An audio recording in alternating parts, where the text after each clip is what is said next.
Welcome to our channel. మీరు land by చేద్దాం అనుకుంటున్నారా? బై చేసే ముందు అసలు ఏ సర్టిఫికేట్లు ఉండాలి? ఎవరిని అసలు కన్సల్ట్ చేయాలి? దీనికోసం మీకు వీడియోలో క్లారిటీగా అయితే నేను ఎక్స్‌ప్లనేషన్ చేయడం అయితే జరుగుతుంది. మీరు ఈ వీడియో మాత్రం చివరి వరకైతే చూడండి. నేను ఈ స్టెప్స్ అనేది మీరు గనక చూస్తే మీరు ఇంకెవ్వరిని కలవాల్సిన అవసరం అయితే లేదు. First step title deed. మన యొక్క ల్యాండ్ బై చేయాలి అంటే అది పర్ఫెక్ట్‌గా, జెన్యూన్‌గా ఉందనేది ఈ టైటిల్ డీడ్ అనేది చాలా చాలా ఇంపార్టెంట్. ఇది ఉంటే ఆ ల్యాండ్ పైన పూర్తిగా వాళ్ళకి హక్కున్నట్టే. Second one EC. ఆ ల్యాండ్ పైన ఏదైనా లోన్స్ గానీ, క్లెయిమ్స్ గానీ ఉంటే వాళ్ళకి సర్టిఫికేట్ అనేది రాదు. అంటే ల్యాండ్ పైన ఎలాంటి లోన్స్ గానీ, క్లెయిమ్స్ గానీ లేకపోతే ఈ సర్టిఫికేట్ అనేది తీసుకోవడం జరుగుతుంది. అంటే ఇది ల్యాండ్ క్లియరెన్స్‌కి చాలా చాలా అవసరం. Third one sale deed. మన సెల్లర్ గాని, బయ్యర్ గాని మధ్య జరిగే ఒప్పందంగా రాసుకున్న డీడ్ అన్నమాట ఇది. అంటే ల్యాండ్ బై చేసినప్పుడు చూసుకోవాల్సిన ఇంపార్టెంట్ డాక్యుమెంట్ ఏంటంటే సేల్ డీడ్. ఫోర్త్ వన్ ఖాతా సర్టిఫికేట్.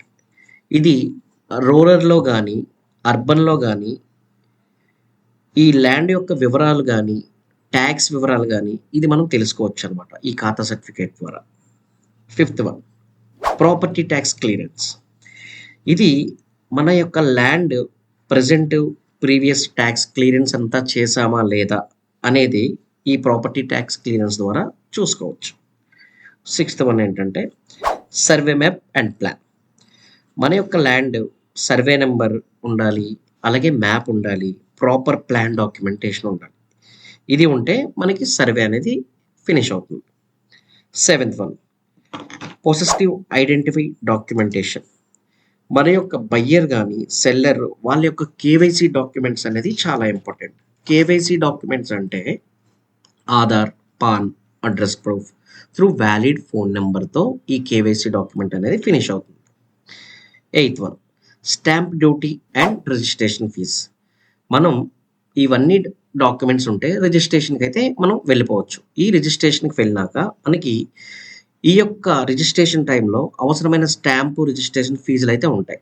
అవి ఏంటంటే మనం అక్కడ మీరు ఏదైతే రిజిస్టర్ ఆఫీస్‌కి వెళ్లారో అక్కడ డాక్యుమెంట్ ప్రిపేర్ చేసుకొని, ఆ డాక్యుమెంట్ రైటర్‌కి ఈ యొక్క డాక్యుమెంట్ తీసుకొని వెళ్ళాలి.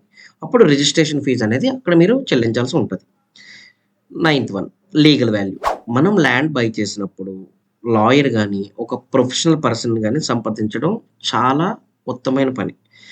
వీరి హెల్ప్ వల్ల ఏమవుతదంటే, ఆ డాక్యుమెంట్‌లో ఏమైనా లోపాలు గాని, ఏమైనా ఏమైనా రిస్క్‌లు గాని ఏదైనా ఉంది అంటే మాత్రం ఈ లీగల్ వాల్యుయేషన్ అనేది ఇంపార్టెంట్. ఈ 9 మనం గనక ఫాలో అయితే మన ల్యాండ్ అనేది పర్చేస్ చేసుకోవడానికి చాలా చాలా ఇంపార్టెంట్ అయిన పాయింట్స్. సో, ఇలాంటి వీడియోస్ మీకు ఇంకా నేను చాలా చెప్పడం అయితే జరుగుతుంది. మీరు నాకు చేయాల్సిందేంటంటే లైక్ చేయండి, షేర్ చేయండి, సబ్స్క్రైబ్ చేయండి. Thank you.